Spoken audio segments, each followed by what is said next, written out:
Durante cientos de años existió en las montañas del suroeste de China una ruta que se realizaba a pie o a caballo. El trayecto comenzaba en Pu'er, en la provincia de Yunnan, y finalizaba en Lhasa, en la región autónoma del Tíbet. Por siglos, diferentes productos como el té y animales como los caballos han sido transportados por esta vía hacia diferentes países. La antigua ruta comercial, conocida como la ruta del té y los caballos, apareció por primera vez durante la dinastía Tang, del año 618 al 907, y duró hasta los años 60 del siglo pasado, cuando se construyeron las autopistas del Tíbet.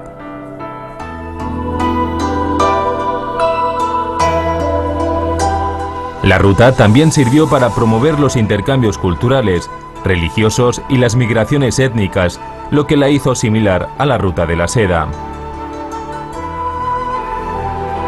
Su recorrido era de alrededor de 4.000 kilómetros y transcurría principalmente en el suroeste de China, entre las provincias de Sichuan, Yunnan y la región autónoma del Tíbet. Al igual que la ruta de la seda, la antigua ruta del té y los caballos desapareció debido a la modernización, pero ambas desempeñaron un papel muy importante en el desarrollo de China. Diversas culturas como la de la etnia Tai, la Yi, la Pai, la Han, la Naxi y la tibetana se conocieron, fusionaron y desarrollaron a través de esta ruta histórica.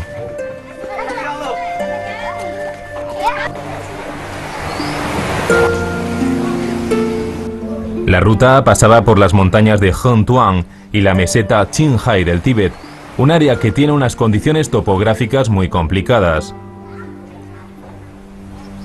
Aparte de su valor histórico y cultural, la ruta era muy apreciada por aventureros y científicos.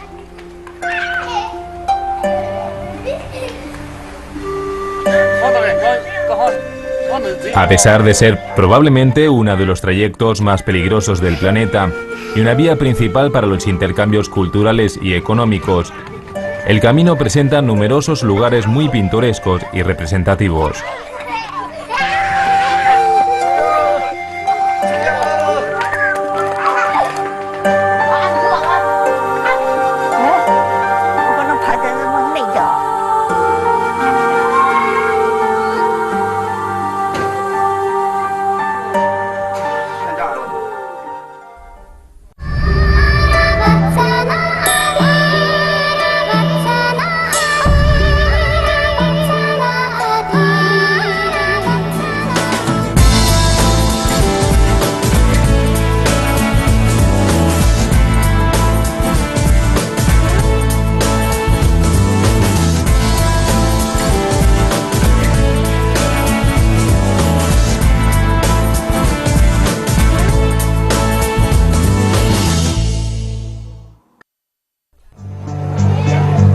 La primera parada es Shuhe, un lugar tranquilo donde el tiempo parece haberse detenido hace muchos años.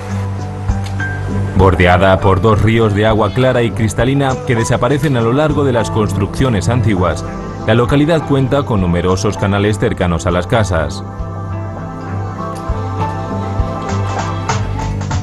Nos sorprende que Shuhe fuera incluida por la UNESCO en la lista de Patrimonio Mundial.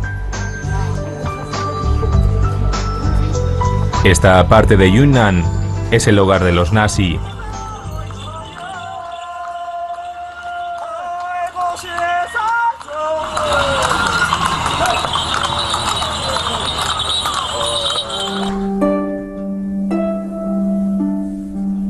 No muy lejos de allí se puede encontrar una majestuosa montaña nevada, la montaña Yulong, la cual se extiende por 35 kilómetros de norte a sur.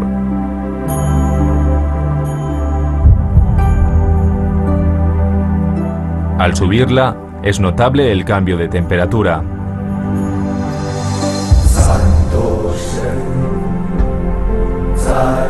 Esta antigua ruta, caracterizada por sus peligrosas colinas y los ríos de la montaña Hengtuang, es elegida por turistas que buscan una aventura diferente en un lugar conocido como el techo del mundo.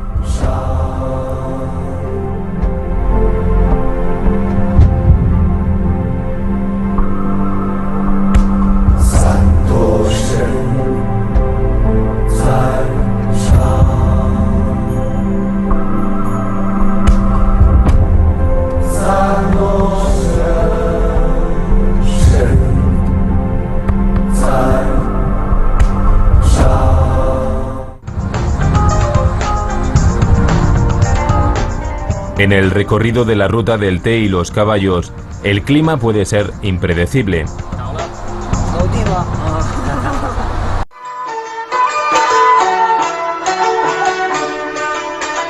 El siguiente tramo finaliza en la mítica Shangri-La, descrita por James Hilton en su famoso libro Horizonte Perdido. Desde los inicios del siglo pasado, este ha sido un punto clave para el comercio y el transporte. Se trata de un lugar bendecido por la madre naturaleza, donde el paisaje es increíblemente hermoso y en el que los tibetanos y los Yi han construido su hogar.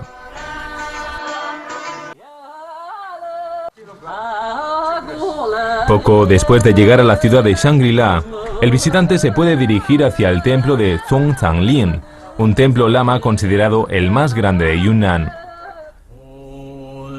Construido en el siglo XVII, este edificio, considerado un tesoro de las reliquias culturales, incluye 8 estatuas de Sakyamuni que tienen más de 200 años de antigüedad y una colección de tankas realizados con tinta de oro. Para los tibetanos, el budismo representa más que una religión, una filosofía que enfatiza la compasión y el autosacrificio. Niños desde los 5 años de edad son enviados a este lugar para convertirse en monjes. A primera hora de la mañana ya se puede observar a más de un centenar de monjes reunidos que conversan, debaten e intercambian ideas sobre el budismo. Los monjes hablan en voz alta y dan palmadas para enfatizar sus puntos de vista.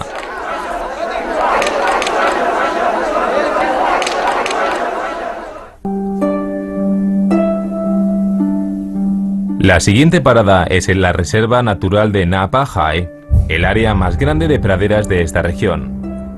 Allí habita la rara especie de grullas de cuello negro, de las cuales solamente quedan 6.000 en todo el mundo. Las aves llegan aquí en invierno.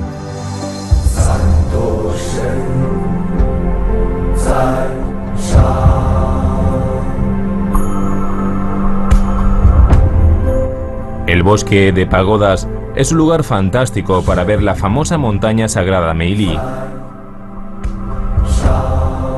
En el camino siempre se ve el cielo azul y las nubes blancas. En numerosas áreas del Tíbet se encuentran banderas de colores localizadas a los pies de la montaña. Estas banderas de oración representan en su origen los 5 elementos: agua, tierra, fuego, espacio y viento.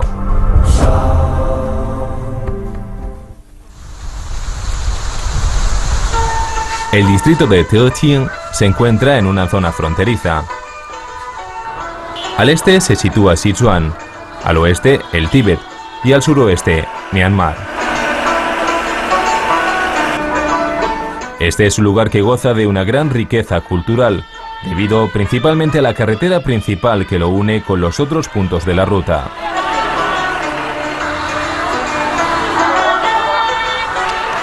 A pesar de que una docena de grupos étnicos consideran Teotian como su hogar, el 80% de la población es de etnia tibetana.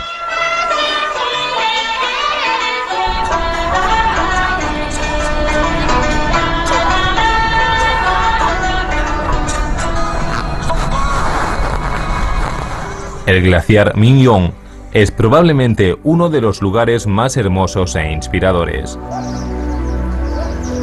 A primera vista parece un río que fluye junto a la montaña. Tiene una altura máxima de 5.500 metros sobre el nivel del mar y en su punto más bajo se eleva unos 800 metros por encima del río Lancang. Se trata de uno de los glaciares con mayor altitud del mundo, pero esta maravilla natural pierde anualmente por deshielo unos 50 metros de altura. James Hilton describió Shangri-La en su obra Horizontes Perdidos como un lugar mágico en el que nadie envejece, en el que nadie piensa en la muerte. Quizás esta apreciación tenga relación con las bayas, un alimento muy valorado por los monjes para mantener una buena salud y conservarse jóvenes.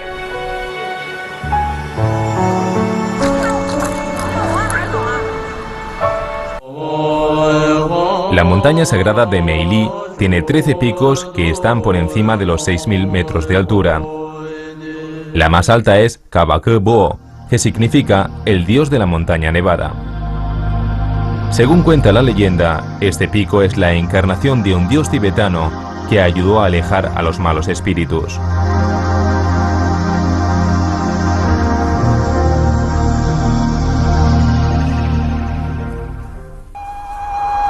Poco a poco nos acercamos al Tíbet.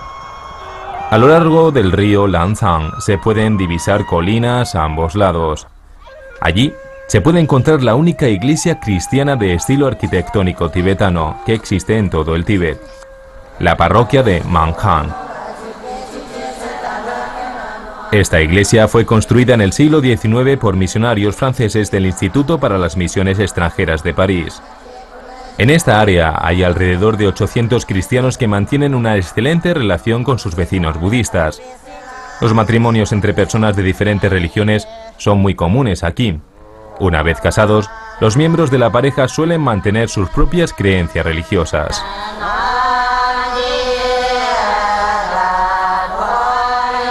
Los visitantes quedan fascinados por la belleza del edificio, pero lo más importante es escuchar las canciones que se interpretan en su interior. Los himnos se cantan en tibetano.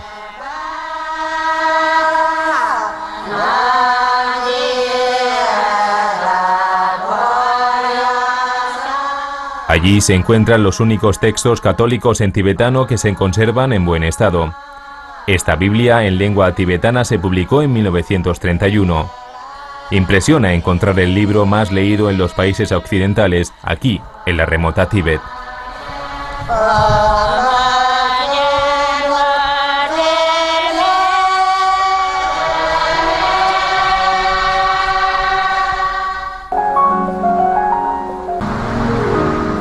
No muy lejos de la iglesia, en paralelo al río Lancang, se llega a lo que los lugareños llaman Yanqing, que literalmente significa minas de sal. Este ha sido un centro de producción de sal durante los últimos 1500 años. La sección de Yanqing, en la ruta del té y los caballos, era el vínculo clave entre el reino Tubo, en el Tíbet, y el reino de Nanchao, en Yunnan. Se dice que Yanqing veía pasar entre 400 y 500 caballos diarios que transitaban por la ruta.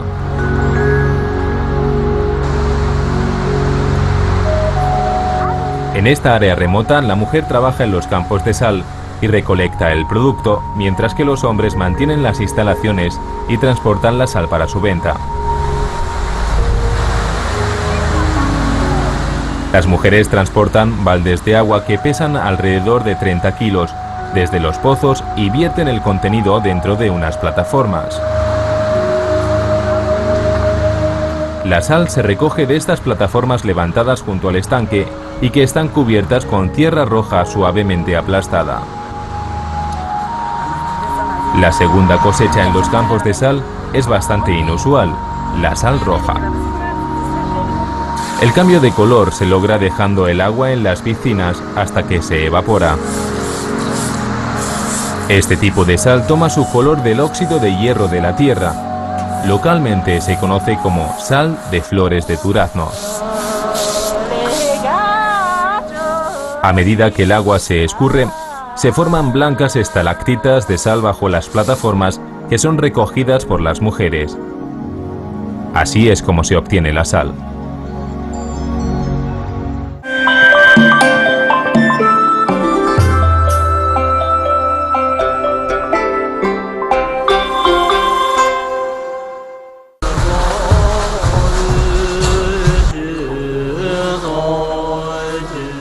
El monasterio Weise pertenece a la escuela Gelug del budismo tibetano, que también es conocida como la escuela amarilla. Se llama así porque sus seguidores usaban gorras amarillas cuando ésta se fundó en 1409. Su doctrina prohíbe que sus monjes se casen y tengan hijos. En el templo, que es también el hogar de 60 monjes, se realiza, además de los rituales habituales, una exposición anual de lámparas de mantequilla. Estos objetos son cilindros rotatorios que contienen copias del mantra sagrado Om Mani Padme Hum, escrito en caligrafía tibetana antigua. Se cree que si se repite este mantra, se acumulan méritos.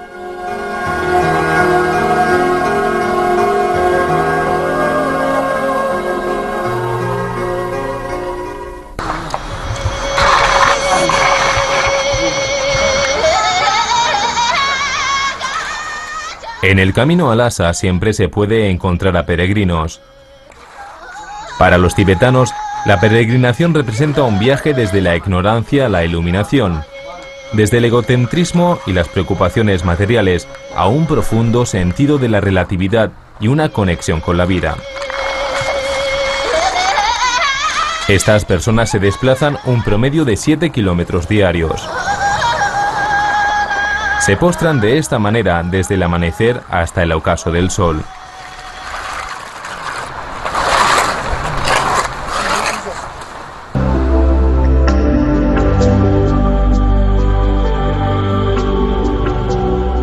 Los ríos Lansang, Chingsha y Nu recorren casi paralelamente esta región de norte a sur y milagrosamente nunca convergen. Esta área es muy conocida por su fauna y su flora.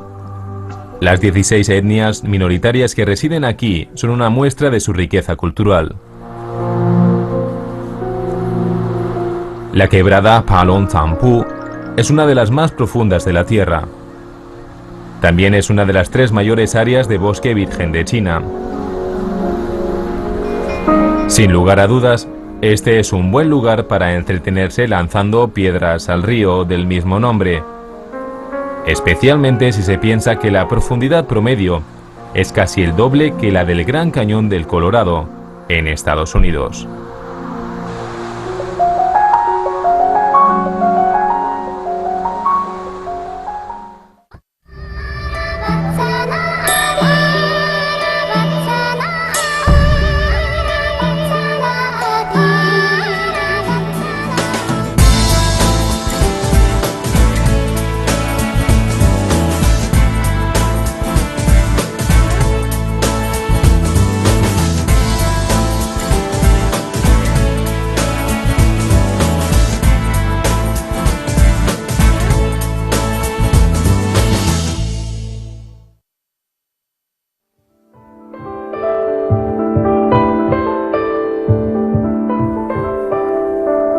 No es necesario que nadie piense en la altura de este lugar.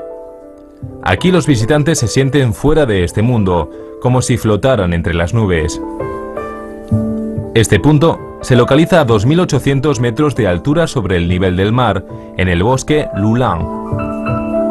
Este bosque, con unas 100.000 hectáreas de árboles, se encuentra en el lado este del monte Shehila, la 15ª montaña más alta del mundo.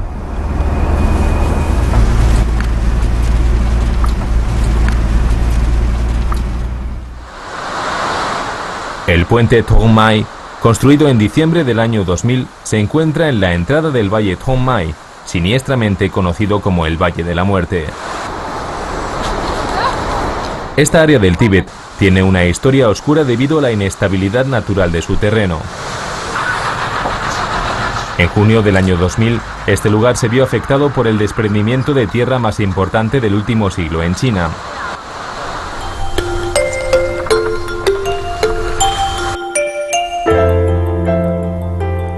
El tramo siguiente es la parte más sabrosa del camino.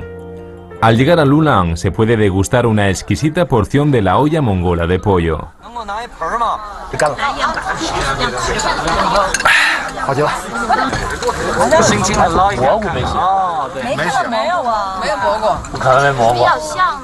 Las ollas mongolas a la piedra se realizan en Mo Tuo, hogar de 2 etnias minoritarias, la Menpa y la Luopa. Este es un punto completamente inaccesible para los vehículos, así que la gente debe cargar las piedras con las manos. Por otro lado, Lulang es el único lugar en China donde puedes probar este tipo de olla mongola.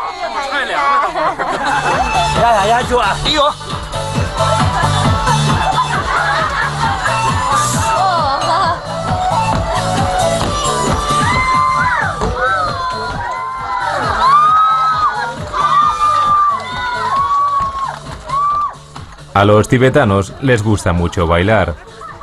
Tienen muchos tipos de danzas diferentes dependiendo de la región en la que se encuentren, pero ninguna es fácil de aprender.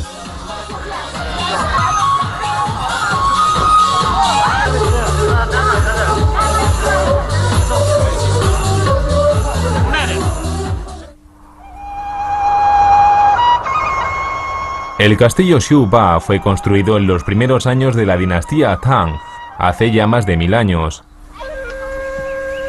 Se trata del castillo mejor conservado de la región. Todavía se pueden ver los restos de madera original que mantienen su estructura.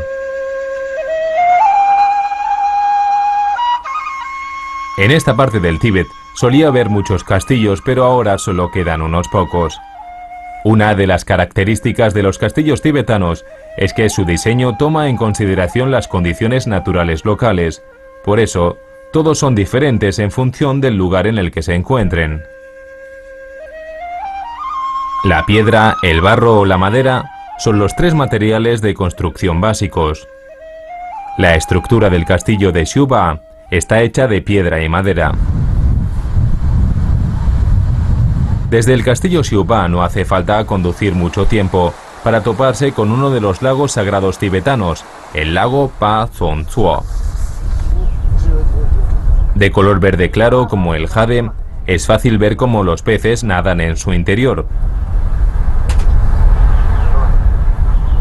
Conocido como la perla del sur del Tíbet, la cultura tibetana lo considera un paraíso en la tierra debido a su belleza natural.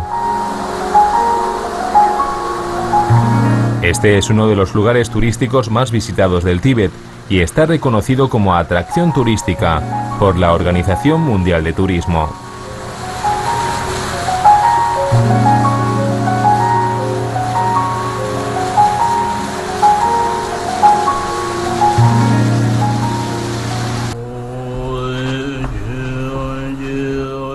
Cerca del lago hay un pequeño pero hermoso monasterio. Fue construido por la secta roja del budismo tibetano hace más de 1000 años, durante la dinastía Tang. Los monjes de la escuela Nyingma son conocidos como los de la escuela roja debido al color de sus gorros. Fundada en el siglo VIII y afianzada en el siglo XI, esta es la escuela más antigua del budismo tibetano.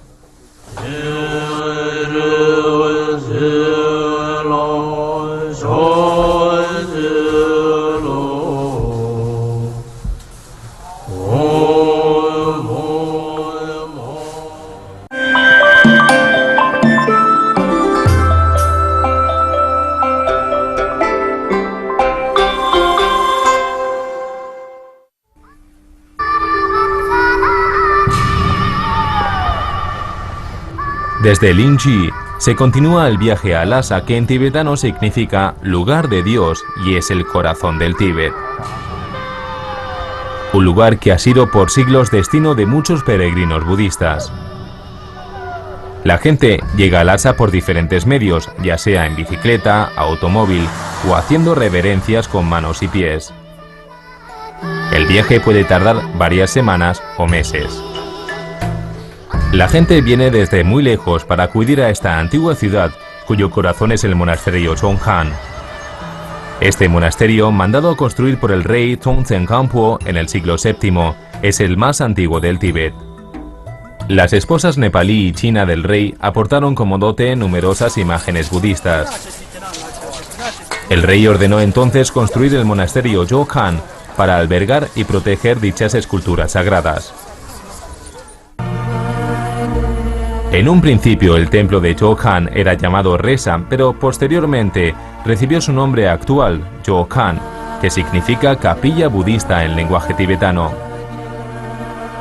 Resa significa tierra y cabras, lo que enfatiza que el templo fue construido con tierra transportada por cabras.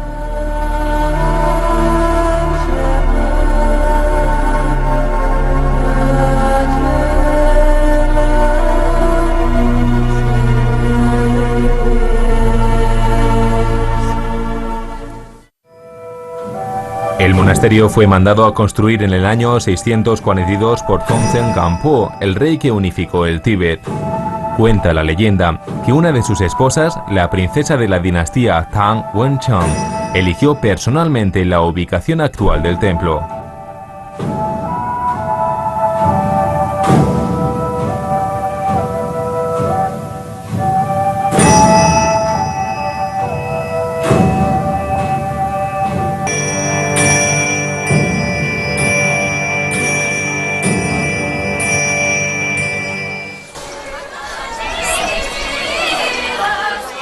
El monasterio Chokhang está considerado como el centro neurálgico de Lhasa y la ciudad se ha desarrollado a su alrededor. La calle Balkhor se ha convertido en un lugar de culto gracias al cada vez mayor número de personas que allí se congregan. En la actualidad, los tibetanos continúan siendo fieles a sus costumbres y cada amanecer y anochecer caminan alrededor de este templo en la dirección de las agujas del reloj. Hoy en día, la calle Balkhor es también un lugar de gran actividad en el que los visitantes pueden comprar todo tipo de souvenirs.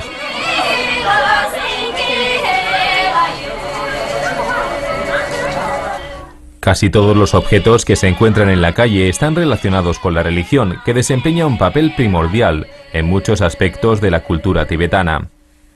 Entre ellos están los tankas, una de las formas más populares del arte budista. El tanka es una pintura enrollada sobre una tela que suele relatar una gran variedad de temas vinculados con la historia tibetana, la vida social y la cultura tradicional. Su tema central es la religión y en ellos podemos encontrar retratos de Budas, escenas religiosas y templos.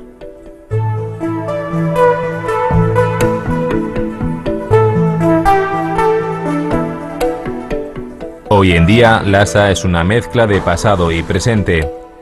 El arte ha tomado una nueva dirección y eso queda patente en las galerías de esta famosa calle.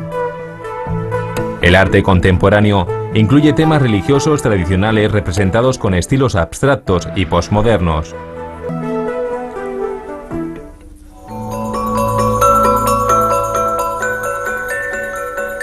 La mayoría de los tibetanos siguen disfrutando de la comida tradicional. Su gastronomía siempre se ha visto influida por las duras condiciones ambientales, por lo que sus platos tienen un alto contenido energético.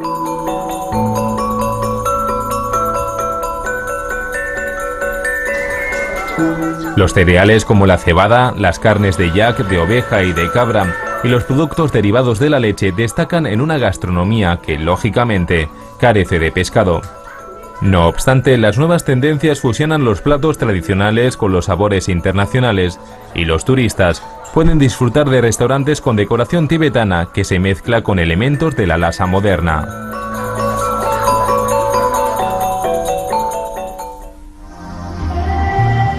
Tras un largo recorrido para visitar lugares remotos, Lhasa ha sido la última parada.